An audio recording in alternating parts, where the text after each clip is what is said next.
Today, we will learn about the issue that has electrified CBS daytime drama Luna's ruthless scheme to seize control of her future by kidnapping Dylan, trapping Steffi Forster and using Hayes Finnegan as a pawn.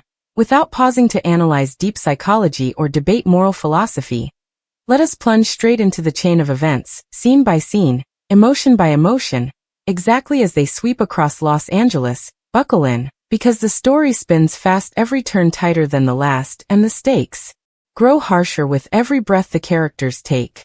Luna had stopped the edges of Forrester Creations ever since her rival, weaving charm and menace into the same silken thread. In recent weeks, her dedication shifted from fashion sketches to a single brutal objective: isolate Steffi, separate her from John Finnegan, and destroy the fragile security that motherhood, marriage and the Cliff House once promised to do it. Luna first targeted an easy Gateway High summer art camp overseen by the unsuspecting teacher, Dylan. With a smile and an origami crane, Luna insinuated herself into the classroom, portraying herself as a creative volunteer, a gentle mentor with time to share. Dylan welcomed her warmly, never dreaming the woman's past included to murders and a pardon that still baffled the press. One after another, Luna's acts accelerated. She charmed the children, gaining Hayes's trust and slipping small toys into his backpack, each gift a silent contract. When Luna called, Hayes would follow Steffi, sensed something off, at tremor in the air each time Luna's name surfaced, yet evidence remained hazy. Finn offered reassurance. The beach felt safe, the classroom felt safe, and Los Angeles sunlight still poured through their picture windows. That illusion shattered when Dylan vanished. The abduction unfolded with clinical precision. Luna waited until dismissal, stepped into the hallway and asked Dylan to help carry paints to her car outside the school. A rental van idled. "In go the paints," and goes. Dylan, stunned by a cloth pressed to her mouth. The van door slammed. Luna's driver pulled into traffic in less than 90 seconds. Luna had secured her first hostage. No cameras witnessed the event. Dylan's phone pinged its final signal near the Pacific Coast Highway, then died. By the time authorities noticed the absence, Luna's scheme had advanced to stage 2. He draws Steffi out alone. Phone in hand, Luna texted Steffi from Dylan's number, claiming Hayes had won a surprise art ribbon and urging Steffi to pick him up at a community center on the industrial fringe of downtown. The building, once a printing plan, now set half renovated and half condemned, its corridors echoing with the clang of loose pipes. Steffi, eager to applaud her son's achievement, left the Cliff House without security. She parked beside a loading dock and stepped into dim corridors where fluorescent lights flickered like faulty strobe lamps. Hayes's laughter echoed ahead, recorded on a loop piped through a portable speaker. Steffi hurried, calling her son's name. She rounded a corner. Luna emerged from the shadows. Stringent hand panic cut Steffi's breath, but before she could retreat, a jolt of pain bit her neck. Darkness collapsed around her when she woke. Iron bars loomed overhead. She lay on a makeshift cot in a room no bigger than a freight elevator, and across the floor lay Dylan, wrists bound, awaken already, eyes flaring with terror. From that moment, Steffi's world compressed into a sinister routine. Luna visited with clinical regularity, toying with the air of a host rather than a captor. She demanded no ransom, no cash, no helicopters. Her request was cold, transactional. Steffi must surrender her marriage, dissolve her life with Finn and vanish from his orbit, ensuring that father and son could interact with Luna freely and burdened by Steffi's suspicions. In exchange, Luna promised survival. She insisted she did not want further blood. She wanted compliance. Steffi's first reaction was rage. She shouted threats, promising police and prison. Luna remained unmoved, reminding her that Dylan's life hung in balance, as did Hayes's. Luna had stashed Hayes at a separate safe house, she said, where loyal accomplices adored the little boy and kept him comfortable. One impulse surged inside Steffi: protect her child. She tested the bars, found them bolted with industrial padlocks. A slit in the concrete ceiling allowed daylight to stripe the floor far above. The hushed growl of traffic hinted at the outside world. Yet within reach, there was nothing. Dylan tried to keep hope alive, but each ore drained adrenaline. Hand-fed dread. Luna's strategy exploited time. Each day she visited, recounting cautionary tales of other hostages who defied her. She displayed photoscreen frames of vanished associates Luna claimed to have eliminated. Whether truth or bluff, The images chilled Steffi. She began to replay memories of her previous confinement years earlier, when Luna, then an intern, had locked her in a basement near the Forrester guest house. Back then, rescue had come quickly. This time, gays bled together and no cavalry arrived. Regret crystallized. Steffi realized the dangers she courted by confronting Luna alone months ago. The arrogance she displayed believing Luna's earlier imprisonment and pardon had dulled the threat. Now as hours passed, fear overrode pride. On the 7th morning, Luna brought coffee and offered a single compromise. If Steffi swore on video that she would divorce Finn, quietly file papers citing irreconcilable differences, and never alert police about the kidnapping, Luna would release everyone and disappear. Steffi hesitated, but images of Hayes, his laugh echoing from the audio loop, knifed her resolve. She agreed. Luna propped a phone on a tripod, hit record, and Steffi spoke the words, voice quavering. She relinquished the marriage, promised silence and begged for safe return of Hayes and Dylan. Luna nodded, satisfied. She and Tide Dylan guided both captives through a maze of service stairwells, and ushered them into the dawn behind the warehouse district. A taxi waited. Repaid without another word, Luna vanished into traffic, her designer jacket fluttering like a dark flag. By sunrise, Steffi and Dylan reached the Cliff House, and he's arrived minutes later with a nanny who claims she had been hired for a surprise overnight excursion. No marks marred Hayes's arm, no tears in his eyes. He bounded into Steffi's embrace, unaware of the nightmare hovering just behind him. The horror, however, did not end with physical freedom. Steffi now bore invisible shackles. She replayed Luna's warning. Any deviation, any whisper to law enforcement, any flicker of betrayal, and Luna would return, this time without mercy. The threat resounded when Steffi gazed at Hayes asleep and heard his soft breathing. She composed herself, wiped tears, and rehearsed a new script, a sudden decision to dissolve her marriage. Finn received the news like a thunderclap. He arrived home from the hospital shift, stethoscope still slung round his neck, to find divorce papers drafted and signed on the kitchen island. Steffi had red-rimmed eyes yet clammed up behind a brittle smile. She claimed soul-searching, claimed she felt the magic was gone, claimed she needed independence. Finn read her face and saw a deep explanation. She evaded him. Hayes toddled into the room, asking why Daddy looked sad. Steffi scooped him up, telling Finn not to worry about the details. Over subsequent nights, Finn scoured memories, sensing a phantom presence.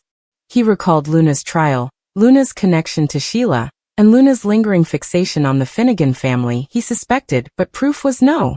Steffi clung to the vow she made in that claustrophobic cell: silence at any cost. Each time Finn pressed, Steffi shifted conversation to custody logistics.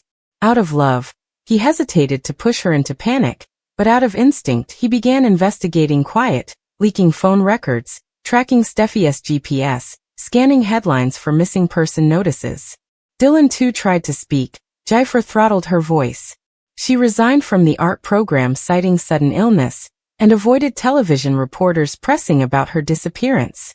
The conspiracy of silence grew at Forrester Creations. Whispers spread faster than fabric bolts laundered for the latest fashion line. Rich Forrester wanted to know why his daughter's marriage imploded. Overnight, Brooke offered empathy. RG felt guilt forever introducing Luna to Steffi's orbit. Rumors linked Luna's infatuation with Bill Spencer, and her rumored enmity toward Steffi. None outside the circle knew the truth. Meanwhile, Luna roamed the city like a shadow, glimpsed occasionally at coffee stands, always alone, always moving before camera is focused. She might have fled the country, but speculation holds. She remains nearby, waiting to ensure Steffi's compliance. Inside the Cliff House, Steffi paces halls at midnight, checking locks, peering into Hayes's room. She drafts texts to Finn, erases them, stares at the blank screen. Haunted by Luna's smile, she fears each footstep on the deck might herald Luna's return. She wonders if the divorce will suffice or whether Luna's appetite will grow. She regrets confronting Luna months prior. Regrets the pride that retreated to late, yet maternal love steals her spine. She will sacrifice happiness, she convinces herself, if that buys Hayes's safety. Finn, conversely, refuses resignation. He confides in his motherly, and soon they vow to track Luna's movements. They cross-reference security videos near Hayes's school, discover a blurred shot of the rental van, and run plates through private databases. Step by step, clues assemble. Yet each clue is a live wire. If they pursue official channels, they risk triggering Luna's revenge. The dilemma: Nas Finn must weigh transparency against stealth, evidence against safety. The coming days promise confrontation between two truths: Luna's vow of violence and Finn's promise to protect his family. The plot tightens. The city holds its breath, and viewers lean closer to their screens, waiting for the inevitable collision. Thus we arrive at the present moment, the relentless pulse of suspense driving the bold and the beautiful. Luna's strategy: kidnap bargain really see secured temporary victory, fracturing Steffi's marriage and planting dread in every corner of the Forrest or Finnegan clan.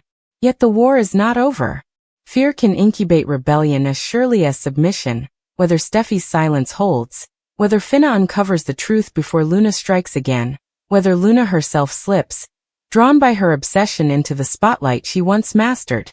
That is the path the story now charts next. We're diving deep into a topic that has set the fanbase abuzz with frustration and curiosity. Is Bill Spencer, one of the bold and the beautiful's most iconic characters, being sidelined by the writers in a way that feels unjust?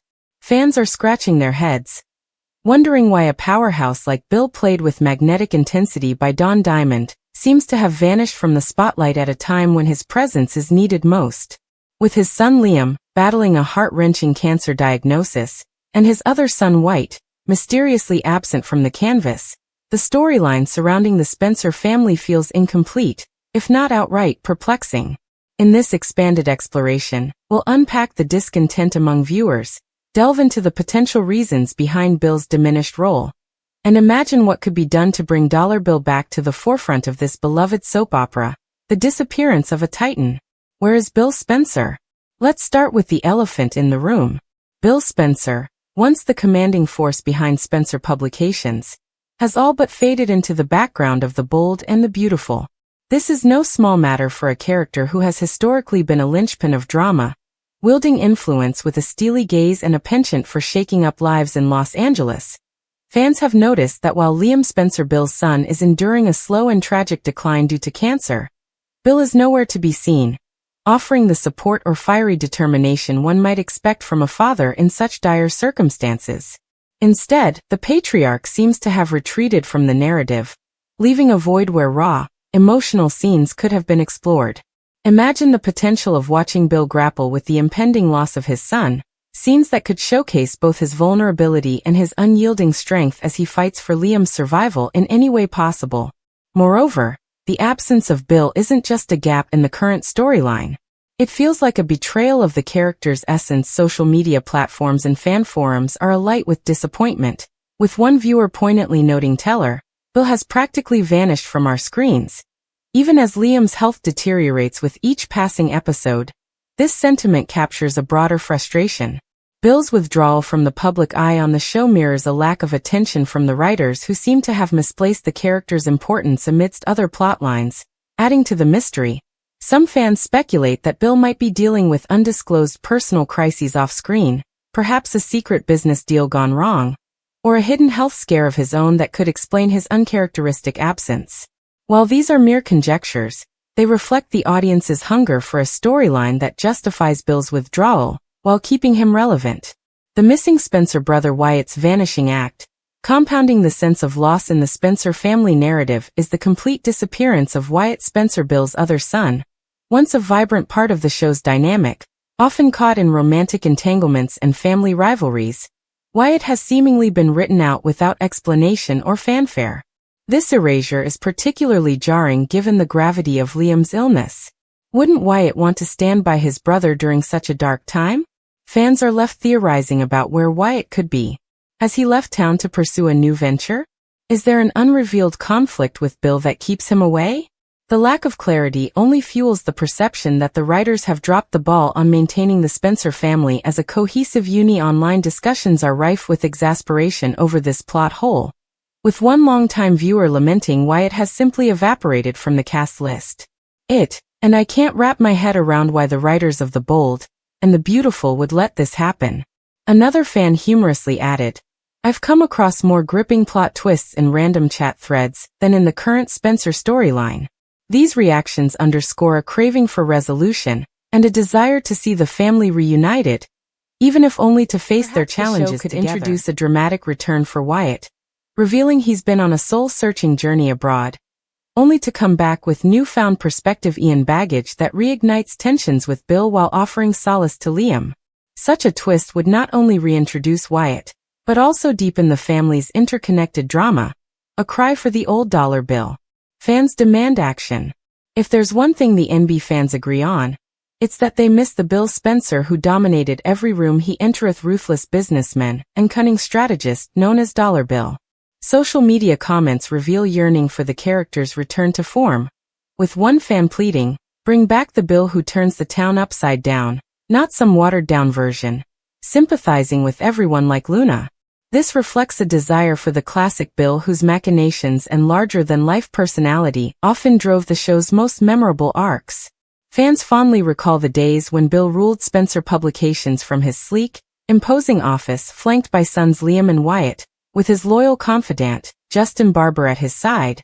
Those were the golden moments, many argue, when B&B was at its storytelling peak. The current narrative, however, paints a stark contrast. Bill's sporadic appearances feel like mere cameos rather than integral plot contributions, leaving viewers sad. Presumably Don Diamond himself wanting more. A particularly impassioned comment online read, "Bill should be sharing profound, heartfelt moments with Liam right now, not lingering on the edges of the story." Don Diamond deserves a meaty storyline, not just random pop-ins with no depth.